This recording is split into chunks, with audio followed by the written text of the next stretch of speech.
Jadi nombor 3 jawapannya adalah C, usus kecil. Kita masuk soalan yang keempat. Apakah jenis keimunan yang dihasilkan oleh apabila antiserum dimasukkan ke dalam badan? Okey, siapa ingat lagi apa itu antiserum? Apa? Siapa ingat lagi? Ada siapa-siapa ingat tak antiserum tu apa? Ke udah lupa dah?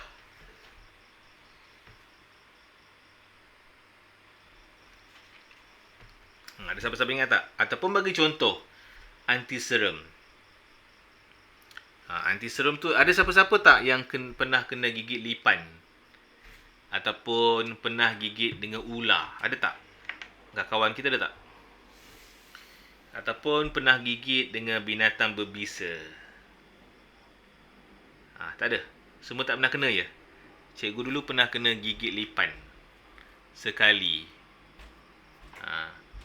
So, pergi klinik, dia akan inject. Okey, kenapa kena inject? Sebab bila kena gigit dengan binatang berbisa, badan kita lambat untuk membuat antibody. Badan kita buat antibody kan? Okey, antibody. Jadi, lambat. Bisa tu bahaya. Jadi, untuk menghasilkan antibody segera, jadi kita terpaksa inject, namanya antiserum. Jadi antiserum ni adalah antibody segera buatan. Faham tak?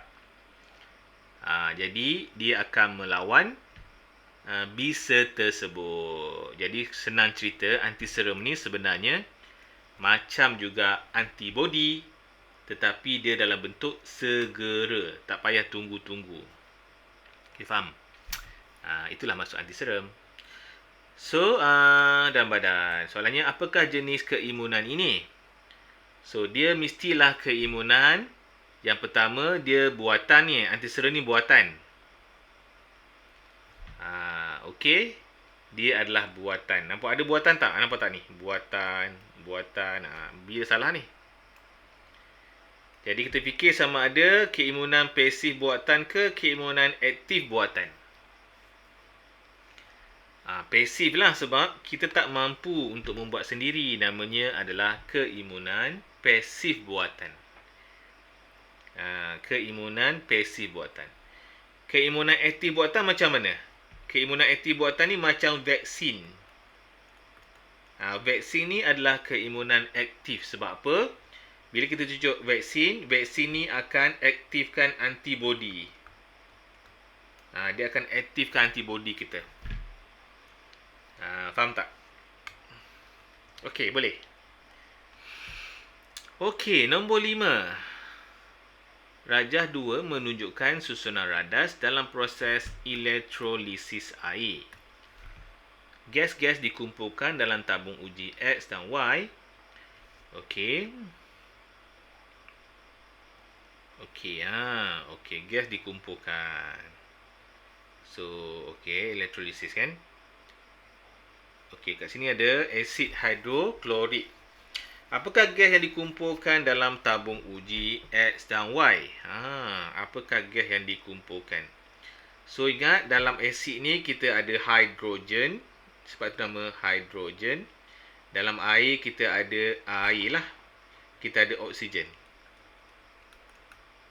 Jadi, bila kat sini akan berlakunya dua gas. Satu hidrogen, satu oksigen. Awak rasa kat manakah terhasanya oksigen dan kat manakah terhasanya hidrogen? Macam mana nak tahu ni? Okey, korang kena tahu bahawa oksigen ni dia adalah bercharge negatif. Hidrogen dia bercharge positif. Jadi positif suka kepada negatif. Dia suka pada Y. Sebab Y ni negatif, nampak tak? Manakala oksigen negatif, dia suka kepada positif. Faham tak? Jadi kat sini adalah oksigen. Kat sini adalah hidrogen. Okey? Boleh lah soalan susah sikit lah. Ada tak? Okey, dia susah sikit soalan ni. Okey, nombor 6. Antara berikut yang manakah merupakan alkali kuat? Okey guys, manakah menunjukkan alkali kuat?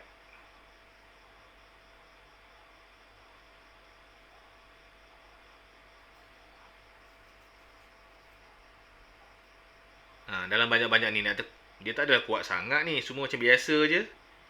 Tapi dalam banyak-banyak ni manakah yang agak kuat sikit? Ubat gigi. Tapi dia taklah kuat sangat sebenarnya. Cuma dia kuat lah daripada yang lain-lain tu kan. Kalau betul-betul kuat, boleh bocor mulut kita. Okey, 7. Apakah alat yang digunakan mengukur arus elektrik? Arus ya. Arus. Okey. So, alat apakah yang kita gunakan untuk ukur arus?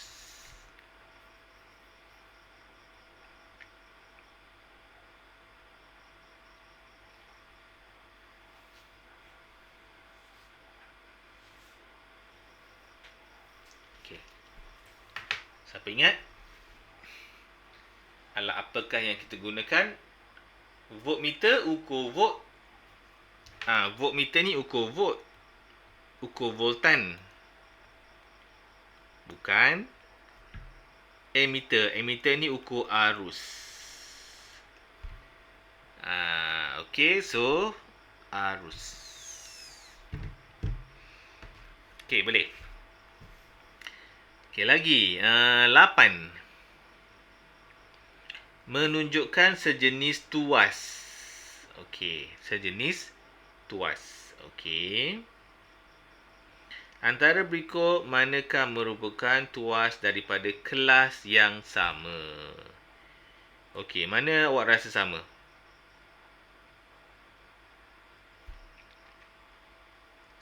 Kat manakah fukron dia? Kat manakah daya dia? Kat manakah dia punya beban dia, load?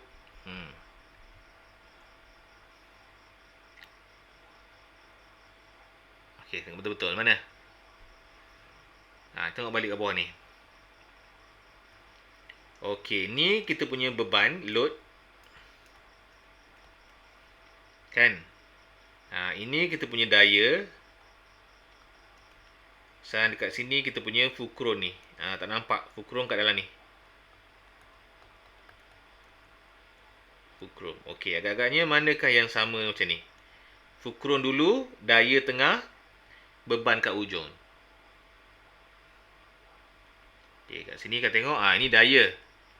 Macam Izzuddin cakap, ni daya, betul? Sebab ni tarik kan, ni daya, tarik ke atas. Ini kita punya beban. Ikan ni beban kita. Ini sebagai fukron. Okey lah. So, betul.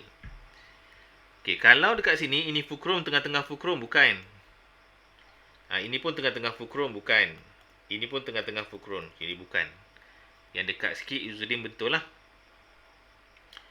Okey, 9 darjah 744 menunjukkan susunan radar satu eksperimen untuk mengkaji pemindahan haba. Pemindahan haba ya. Pemindahan haba. Okey, now. Apakah jenis pemindahan haba yang dikaji? Nombor 9. Apakah pemindahan haba yang dikaji?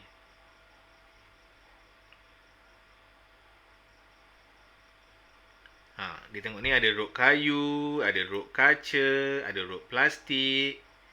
So, pemindahan haba jenis apakah ini? Okey, nombor 9. Sini air panas. Diguna air panas. Jadi, air panas ni akan mengalir dalam rod-rod ini. Jadi, apakah namanya? Namanya adalah kekonduksian. Kekonduksian haba. Kalau ikut nama penuhnya, kekonduksian haba. Haba lah. Konduktor ni benda-benda lah ni yang mengalirkan elektrik, yang mengalirkan haba, konduktor. Tapi proses ni proses konduksi haba. Okey, next. Nombor 10 ya. Seorang budak lelaki. Dia sedang menjerit. Budak lelaki ni sedang menjerit di dalam sebuah gua ya. Kita dengar gema lah. Gua kan. Bunyi yang sama kedengaran semula selepas beberapa saat. Apakah ciri bunyi yang dia nak ciri dalam situasi ini? Okey, cuba korang jawab. Apakah cirinya? Izzuddin kata D. D tu apa? Gelombang bunyi boleh dipantulkan. Betul, gema ni sebenarnya adalah pantulan pada dinding gua. Okey, 11. Antara haiwan berikut yang manakah berdarah sejuk? Cold-blooded. Cold-blooded. Okey, nombor 11. So, manakah yang berdarah sejuk? Senang sangat ni kot.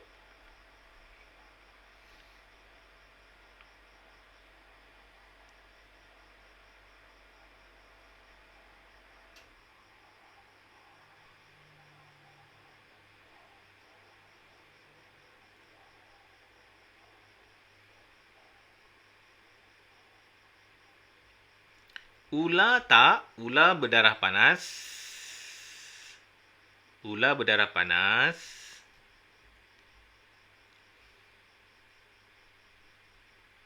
Azim kata A. Ya, ikan. Ikan ni memang dia berdarah sejuk.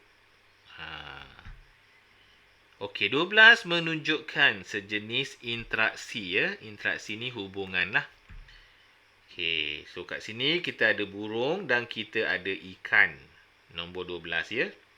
Burung dan ikan. Jadi, antara jenis interaksi berikut, manakah wujud dalam organism dalam rajah di atas? Nombor 12. Okey, apa jawapan awak?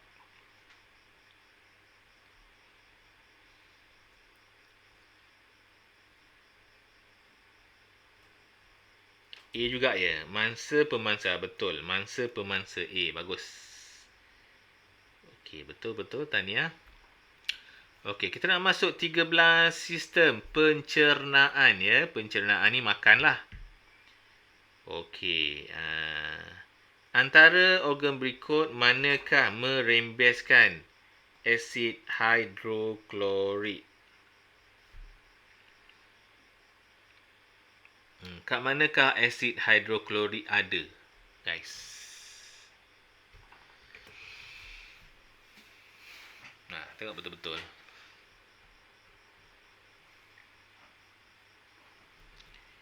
Hidroklorik berada dekat mana?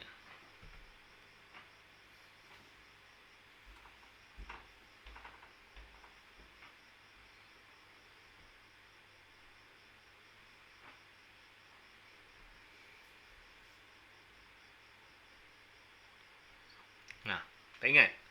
Hidroklorik hanya berada di perut sahaja ni. Dia ada dekat sini saja ya. Dia sebagai medium untuk tindak balas kimia. Okey, dia ada dekat perut saja.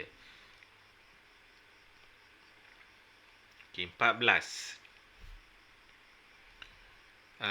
Penyakit berikut manakah berjangkit melalui air? Manakah berjangkit melalui air?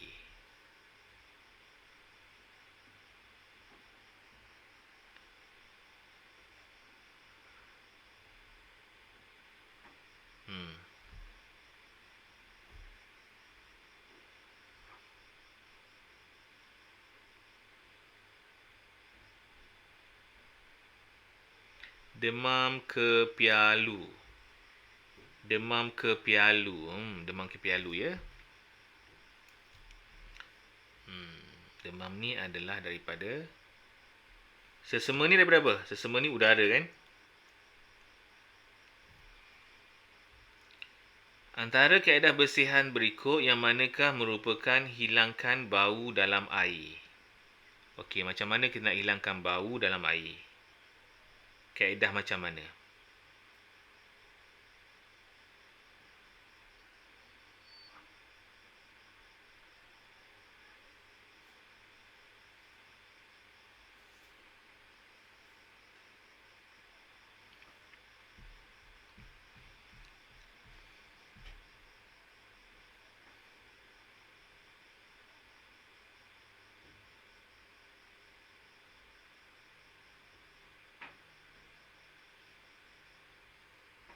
Kita pakai klorin.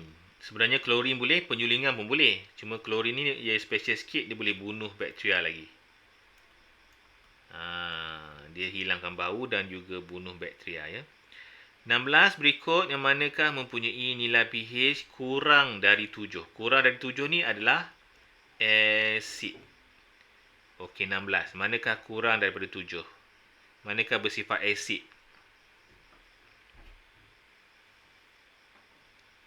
Mana satukah bersifat asid?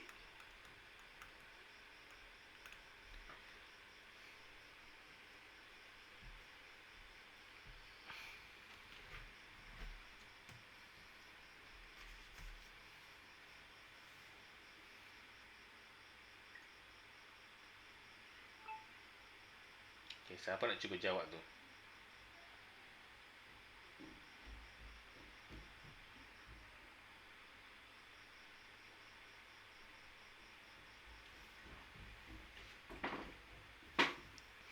Jus tomato ya, nak tahu dia asid adalah masam. Okey, betul. Jus tomato.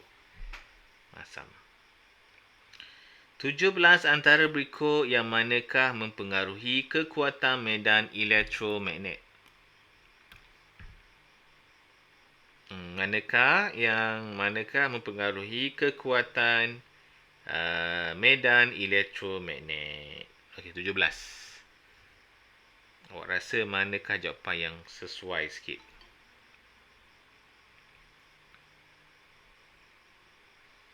Manakah mempengaruhi medan elektromagnet? Okey, cuba tengok yang pertama ni. Adakah bentuk konduktor mempengaruhi? Lurus ke, bengkok ke, dia mempengaruhi tak kekuatan medan magnet? Nombor 1, tidak.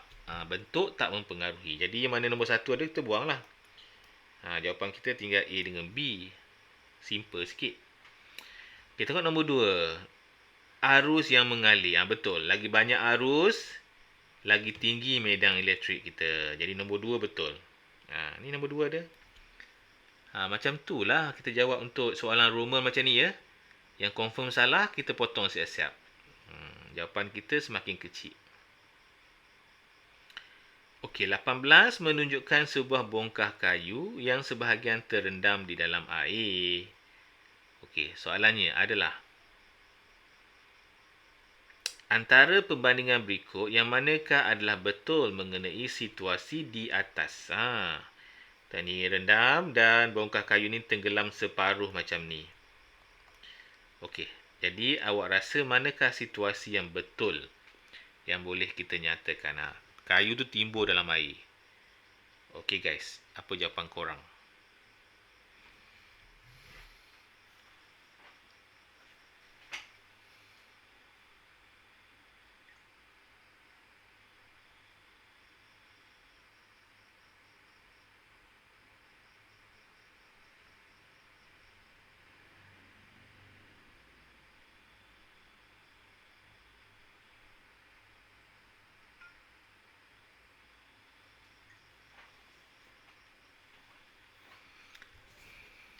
Okey.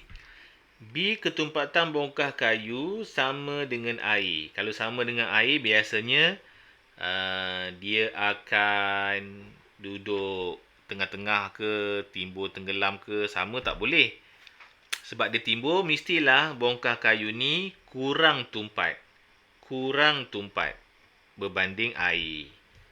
Jadi kayu ni dia adalah kurang tumpat daripada air. Faham tak? Tak boleh sama. Kalau sama, dia betul-betul lah duduk dalam air kan. Kalau berat, kat bawah. Jadi dia timbul, namanya adalah kurang tumpat. Okey, 19 berikut yang manakah adalah di kegunaan pengembangan dan pengecutan jirim dalam kehidupan harian. Okey, 19.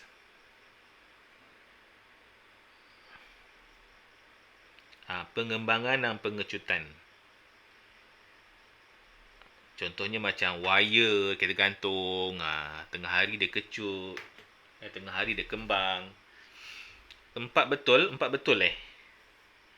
4 betul. 4 apa ni? Ruang dah. Ni betul. Betul? Nombor 4 ni betul. Okey, mana nombor 4 betul? Ni betul. Ni ada nombor 4. Okey, ni salah tak ada.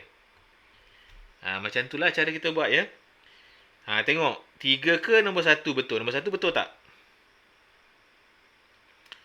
Mercury dalam termometer mengembang tak? Mercury dalam termometer dia mengembang sebab tu dia naik kan? Termometer naik, mengembang. Jawapannya adalah D. Penggera telefon tak ada. Penggera telefon yang bunyi tu, kring, tu mana ada pengecutan dan pengembangan. Okey, 20. Sebuah kapal selam sedang menghantar gelombang bunyi ke arah batu yang besar. Okey, kita ada kapal selam, kita baratkan macam ni. So, depan ni ada batu yang besar, so dia hantar isyarat. Macam itulah.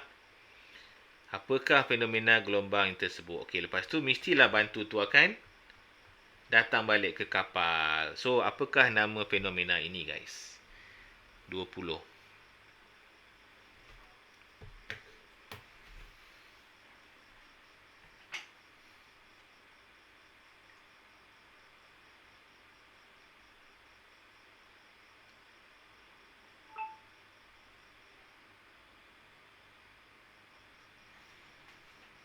Azim kata A, pantulan. Betul.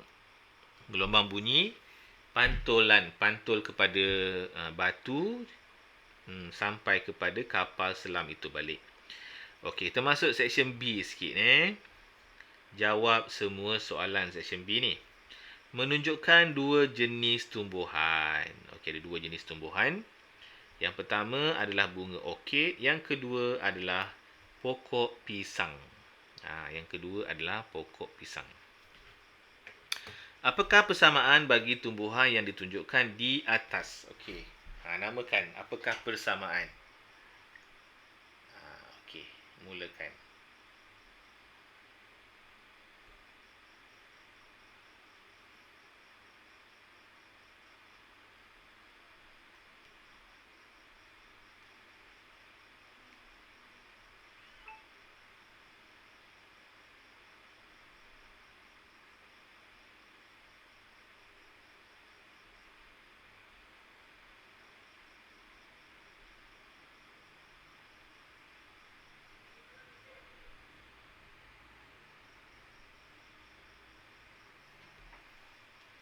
Okey, yang pertama. Tandakan right ya, petak diakan. Persamaan bagi kedua-duanya. Tengok, pokok pisang dengan orkid. Apa yang sama? Adakah mereka mempunyai akar yang serabut? Kedua-dua ni ada akar serabut tak? Ya atau tak? Fibrous root. Salah. Betul. Kedua-dua ni akar serabut. Akar serabut tu akar yang kecil-kecil. Dia tak lasam besar tapi dia kecil lah. Namanya serabut. Okey, nombor 2. Pokok ini mempunyai batang tidak berkayu. Betul tak? Nombor 2 betul tak? Nombor 2 betul. Tak berkayu. Nombor 3. Pokok ini membiak melalui pembentukan spora. Betul ke melalui pembentukan spora? Ini salah lah. Sebab dia melalui anak kan? Anak. Okey, nombor 2. Antara tumbuhan berikut, manakah daun berurat jejala? Tandakan. Daun berurat jejala. Jejala macam mana? Jejala daun dia macam ni. Daunnya macam ni.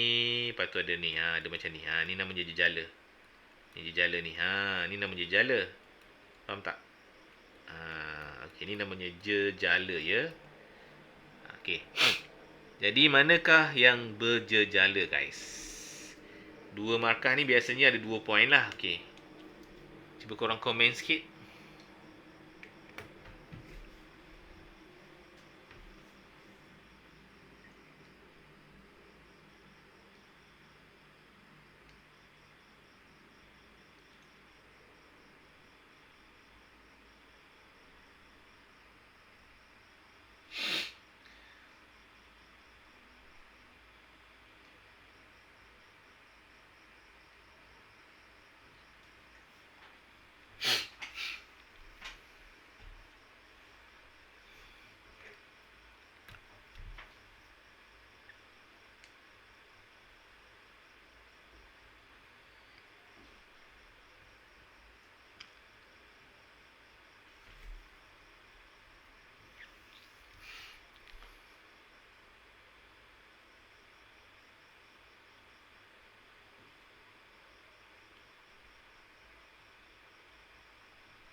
Pokok getah. Pokok getah. Okey, pokok getah. Okey, lagi. Pokok getah bunga raya. Okey, nice. Okey, asid dan alkali boleh didapati dalam pelbagai bahan kegunaan harian. Okey. Bulatkan dua bahan berasid dalam kehidupan kita. Okey, awak rasa apakah bahan berasid tersebut? Bulatkan dia. Cuka. Okey, cuka lagi. Satu je. Dua markah ni. Minuman berkarbonat asid juga tau. Okey, betul. Darjah 2 menunjukkan satu skala yang digunakan untuk menunjukkan nilai pH dua bahan iaitu P dan juga Q. Okay, antara bahan berikut manakah merupakan P dan Q? Tandakan right pada jawapan yang betul. Manakah P dan Q? P ni asid ke alkali? P ni adalah asid. Manakala ni neutral tau. Ni neutral. Jadi ni adalah alkali. Jadi P ni asid. Manakah P rasa-rasanya?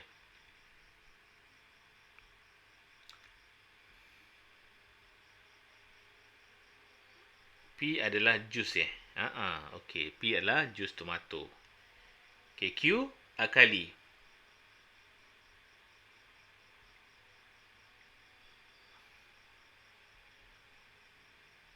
Alkali serbuk penaik lah kan. Serbuk penaik lah. Tekan jus lemon pula. Okey, tandakan tik pada penyakit yang disebarkan oleh vektor. Apa itu vektor? Vektor ni adalah haiwan ya.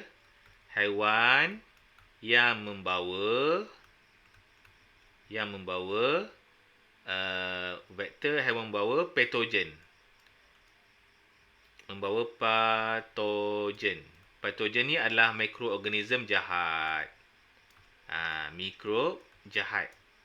Jadi vektor ni haiwan yang membawa mikrob jahat. Okey, pertama malaria ya. Setuju ke malaria? Malaria betul sebab dibawa oleh nyamuk. Nyamuk ni adalah patogen kita lah. Malaria ni memang penyakit. Lagi apa lagi Izzuddin? Satu lagi apa? Malaria dengan konjugatif tak? Konjugatif tu gigi. Bukan. Kepialu ni. Demam kepialu. Oleh vektor nyamuk juga. Okey.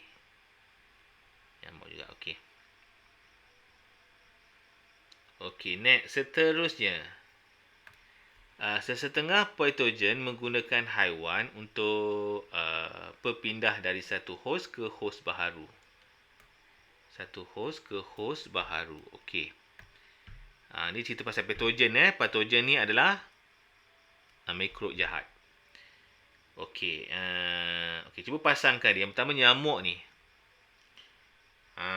Nyamuk ni vektor dia. So, nyamuk ni dibawa apa? Patogen apakah yang dia bawa?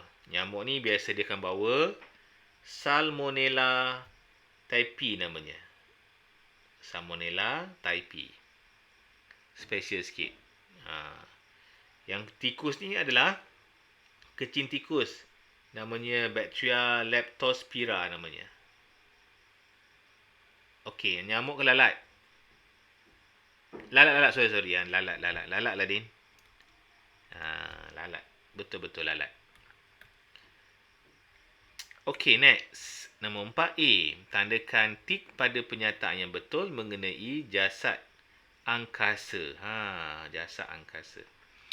Komet kelihatan bersinar apabila menghampiri matahari. Betul ke tak?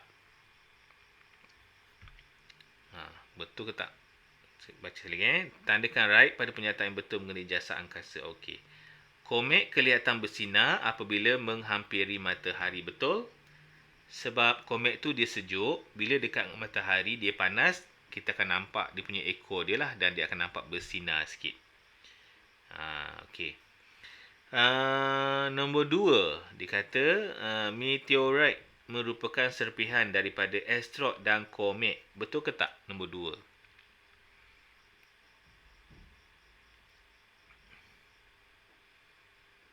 Adakah meteorit serpihan daripada asteroid?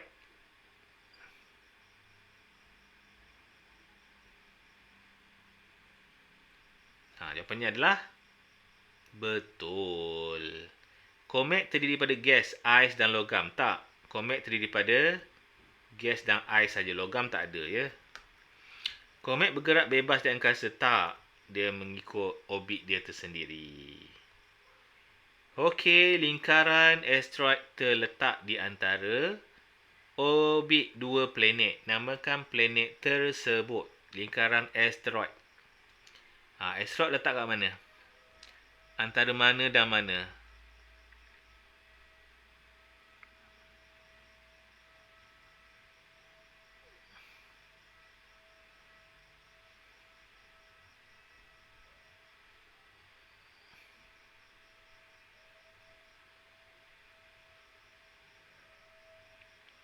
Asteroid letak mana? Okay, kita ada bumi. Lepas bumi kita ada Marikh. Bumi, Marikh. Lepas tu kita ada Jupiter. Jupiter ni mustari lah. Bahasa Melayunya mustari. Jadi kita punya Yusof betul. Kita punya asteroid tu banyak kat sini. Banyak antara Marikh dan juga mustari. Marikh dan juga mustari. Betul. Okey. 5. Tenaga wujud dalam pelbagai bentuk. Okey, padangkan situasi X dan Y yang dengan betul tenaga yang relevan. Okey, rasa-rasa X ni tengok tu, anak panah tu. Jadi X ni kita nak apa jawapan untuk X? Awak rasa apa jawapan untuk X? X tu tenaga apa? Dia tarik anak panah tu. Elastik lah. Jadi X tu adalah elastik. Betul? Okey, Y dia kayuh basikal. Basikal bergerak. Jadi dia adalah kinetik. Okey, good. Okey, lagi B. Isi tempat kosong untuk lengkapkan pernyataan di bawah. Tenaga adalah keupayaan. Tenaga adalah keupayaan untuk melakukan. Oh, ini definasi tenaga. Okey, tenaga adalah keupayaan untuk melakukan. Melakukan apa? Siapa tahu?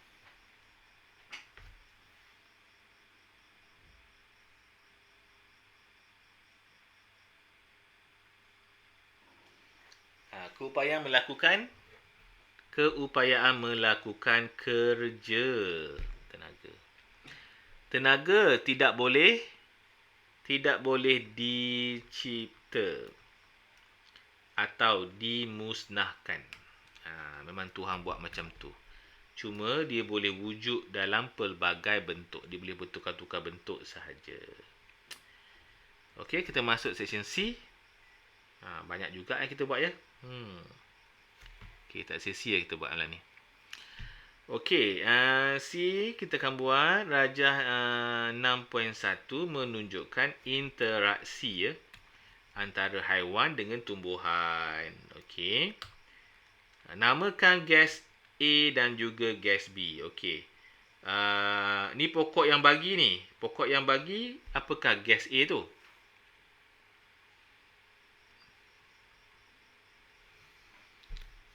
Pokok hasilkan gas apa? Lepas dia buat fotosintesis, gas apa yang diberi kepada lembu tu? Kepada kita jugalah.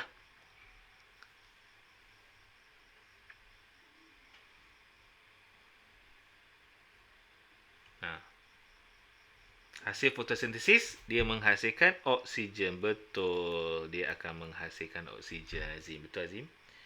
Lepas tu, lembu pula, dia memberi gas apa? Dia bernafas. Dia memberi gas.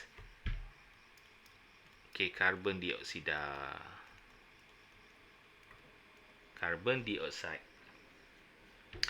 Okey, next. Terangkan mengapa gas yang diserap dan dibebaskan oleh pokok yang sama berbeza pada waktu siang dan malam. Kenapa? Terangkan mengapa gas yang diserap dan dibebaskan. Diserap lain, dibebaskan lain. Pada waktu siang dan malam. Kenapa jadi macam ni? Kita kena beritahulah. Ini A, ini A. Jadi, ceritanya adalah yang pertama kita akan cakap yang kalau siang tu adalah fotosintesis lah. Jadi kadar fotosintesis kan dia lebih tinggi daripada kadar respirasi sel pada waktu siang.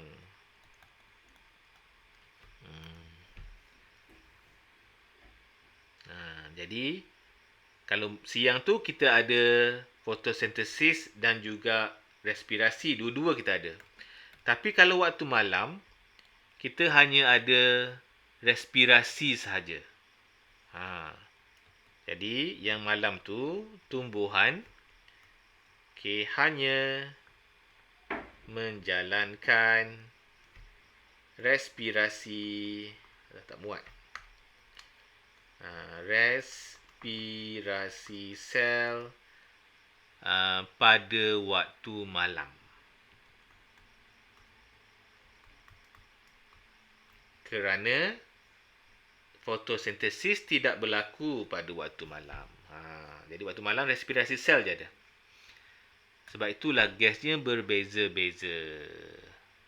Sebab tak ada matahari malam kan. Jadi dia boleh buat respirasi sel ajalah. Tapi siang respirasi sel dia buat, fotosintesis dia buat, fotosintesis lagi tinggi. Malam fotosintesis tak ada langsung, tapi respirasi sel tetap ada. Boleh faham ya guys?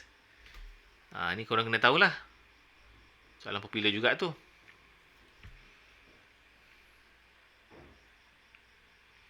Okey, boleh cikgu teruskan lagi?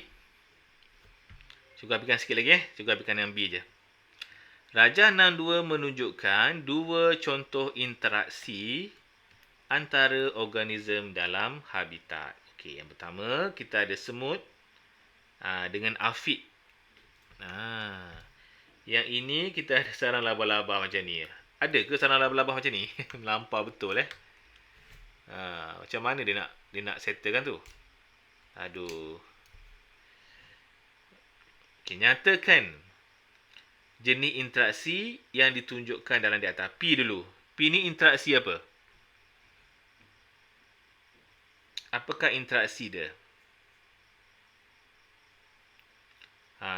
Mereka ni saling memerlukan tak? Afid ni sebenarnya dia memberi madu kepada semut. Semut melindungi afid. Jadi dua-dua ni mendapat manfaat. Dua-dua dapat manfaat, namanya mutualism. Dua-dua mendapat manfaat. Okey, so macam mana dia buat? Kita explain lah. Yang pertama, afid sebenarnya jadi dia merembeskan, bukan madu lah, macam larutan gula. Dia merembeskan larutan gula. Macam-macam madu lah. Macam honeydew lah macam tu. Okey. Jadi sebagai makanan semut. Okey, jadi pada waktu yang sama, semut pula akan melindungi afid. Jadi merembeskan larutan gula untuk semut lah ni. Okey. Untuk makanan semut lah, senang cerita. Untuk makanan semut. Okey, Q pula apa jadi daripada Q? Q, tengok. Dekat sini awak rasa apakah hubungan dia? Adakah mutualism? Siapa yang dapat manfaat kat sini pada Q ni? Awak rasa adakah rusa ni dapat manfaat? Ataupun spider dapat manfaat? Ataupun kedua-dua dapat manfaat? Ataupun salah seorang mati? Siapa yang dapat manfaat?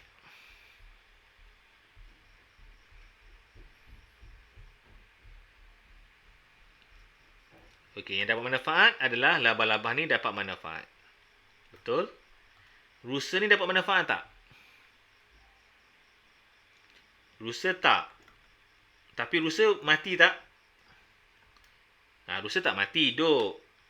Jadi, dia bukanlah parasit. Kalau macam ni, seorang dapat manfaat, dia adalah, apa user dia namanya? Interaksi dia apa namanya?